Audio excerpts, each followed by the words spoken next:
যেভাবে কেরিয়ার বেশ ভারী আর গাম্ভীর্যপূর্ণ একটি শব্দ। আমাদের প্রায়ই স্কুল লাইফ থেকেই এই বিষয়টা মাথায় ঢুকিয়ে দেওয়া হয়। ক্লাস 4-এ পড়ার একটা বাচ্চাও জানে লেখাপড়া শেষ করে তাকে চাকরি করতে হবে। কিন্তু বাস্তবতা হলো এত প্রয়োজনীয় একটা বিষয়ে আমরা সিদ্ধান্ত নেই কোনো চিন্তা ভাবনা ছাড়াই।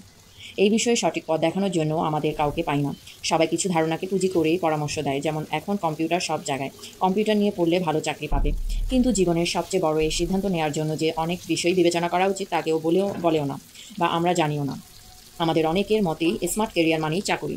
এর বাইরে যে সম্মানজনক আরও অনেক কেরিয়ার আছে তা আমরা জানি না। সবার কথা শুনে যখন একটা কেরিয়ার পথ বেছে নিই, দেখা যায় সে কাজ করতে গিয়ে তা আবার ভালো লাগছে না। কেরিয়ার হয়ে পড়েছে বোঝা। গবেষণায় দেখা গেছে আমেরিকাতে একজন মানুষ গড়ে 3 বার তার কেরিয়ার পথ পাল্টায়। কিন্তু বাংলাদেশে সেটা চাইলেও সম্ভব নয়, কারণ আমরা শুধুমাত্র একটা কাজের জন্যই তৈরি হই। আমাদের দেশের শিক্ষা ব্যবস্থা আমাদের এটাই শেখায়। আরেক গবেষণায় দেখা গেছে নিম্নায়ের দেশগুলোতে 89% মানুষই তাদের চাকরি পছন্দ করে না এবং তারা পরিবর্তন করতে চায়। এই সমস্যাগুলোর সমাধান একভাবে করা যায়। শুরুতে নিজের কেরিয়ার নির্বাচনে সচেতন হওয়া, সে হিসেবে নিজেকে তৈরি করা। নিচের কিছু বিষয় খেয়াল রাখলে খুব যথাযথ একটি কেরিয়ার নির্বাচন করতে পারা যায়। শুরুটা মাধ্যমিক থেকেই হোক। কেরিয়ার প্ল্যানিং শুরু করা উচিত মাধ্যমিক বা তারও আগে। তখন থেকে রিসার্চ করা উচিত কোন ফিল্ডের ডিমান্ড 4 থেকে 5 বছর পর অনেক ভালো থাকবে। সে ফিল্ডের যে কাজ করতে হবে সেসব কাজে আগ্রহ আছে কিনা, কাজগুলো পছন্দ কিনা। তারপর ভাবতে হবে সে কাজ করার জন্য প্রাতিষ্ঠানিক শিক্ষাকেও কিছু শেখানো হচ্ছে কিনা। সে কাজ করতে হলে কী কী শেখা দরকার তা শিখতে হবে। আয়টাও জরুরি। কেরিয়ার বলতেই আমরা অর্থ উপার্জনের মাধ্যমকে বুঝি।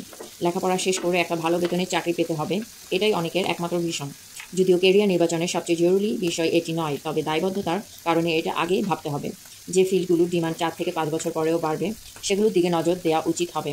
এটা জানার জন্য ইন্টারনেট ঘেঁটে বিভিন্ন খবর প্রতিবেদন পড়তে হবে। বিশেষজ্ঞদের বিশ্লেষণগুলো খুঁজে পড়তে হবে। নিজেকে দেশের সমস্যা নয়, সম্পদ হিসেবে গড়ে তুলতে হবে। বিকল্প কেরিয়ার শিক্ষা জীবনে আমাদেরকে খুব কমই জানানো হয় যে কেরিয়ার মাত্রই চাকরি নয়। উদ্যোক্তা হওয়া, ফ্রিল্যান্সার, স্বাধীন কনসালটেন্ট হওয়া, এরকম আরও অনেক কেরিয়ার পথ আছে। উদ্যোক্তা হলে নিজের কাজের স্বাধীনতা যেমন থাকে, তেমনি অনেক মানুষের কর্মসংস্থান তৈরি করা যায়। বাংলাদেশের মতো দেশ যেখানে 47% শিক্ষিত জনগোষ্ঠী বেকার, সেখানে উদ্যোক্তা হওয়ার চেষ্টা করাটা সময়োপযোগী সিদ্ধান্ত হবে। বাংলাদেশের তরুণদের প্রতিষ্ঠা করা বিভিন্ন প্রতিষ্ঠানে থেকে হাজার খানেক শিক্ষিত ছেলেমেয়ের কাজ করার সুযোগ পায়। অপ্রচলিত কেরিয়ার ডাক্তার, ইঞ্জিনিয়ার, ব্যারিস্টার এসব ছাড়াও ইদানিং কিছু কেরিয়ার পথ তৈরি হয়েছে যাতে অনেকেই সফল হচ্ছে, যেমন photography, interior designing, event management, makeup artist, stylist, career grooming, corporate trainer, public speaker, fashion designing, hotel management, film making, blogging ইত্যাদি।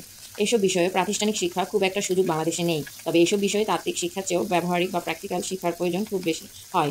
এগুলো বাংলাদেশে খুব জনপ্রিয় পেশা হয়ে উঠেছে দিন দিন। কী ভালো লাগে? কেরিয়ার শুরু হওয়ার পর কাজ ভালো লাগে না, রোগে ভুগতে না চাইলে প্রথমেই ভাবা উচিত কী ভালো লাগে। একবার ভাবতে হবে কী এমন কাজ যা করতে ভালো লাগে, যা করতে গিয়ে মনে হয় না কাজ করছেন, এবং দেখুন সে কাজটা আসলে সিরিয়াস কেরিয়ার হিসেবে করা যায় কিনা বা এটা প্রচলিত কিনা। ধরুন আপনি আঁকতে পছন্দ করেন, খুব ভালো আঁকেন, তাহলে আপনার জন্য ফ্যাশন ডিজাইনিং বা অন্যান্য ডিজাইনিংয়ের কেরিয়ার ভালো হবে। আবার ধরুন আপনি লেখালেখি ভালোবাসেন, তাহলে অবশ্যই আপনার জন্য লেখালেখি করতে হয় এমন কাজ যেমন সংবাদপত্রের চাকরি ভালো হবে। ভুলেও অপছন্দের কোনো কাজকে কেরিয়ার হিসেবে নেওয়া উচিত না, তাহলে কেরিয়ার বোঝা মনে হয়ে যাবে। চাকরির আগেই অভিজ্ঞতা অর্জন খুব জরুরি। এতে একসাথে দুটোর কাজ হয়। একে তো চাকরির জন্য রেজুমে ভারী করার এক্সপিরিয়েন্স পেয়ে যাবেন, সাথে আপনার নির্বাচিত কেরিয়ার পথটি আসলে আপনার জন্য কিনা তা বুঝতে পারবেন। ধরুন আপনি ইলেকট্রনিক ইঞ্জিনিয়ার হিসেবে নিজেকে গড়তে চান, তাহলে পড়াশোনা চলাকালীন কোন ইলেকট্রনিক্স কোম্পানিতে ইন্টার্নশিপ করার চেষ্টা করুন, অথবা ইউনিভার্সিটি বিভিন্ন কম্পিটিশন যেখানে ইলেকট্রনিক নিয়ে কাজ করতে হয় সেখানে অংশগ্রহণ করুন।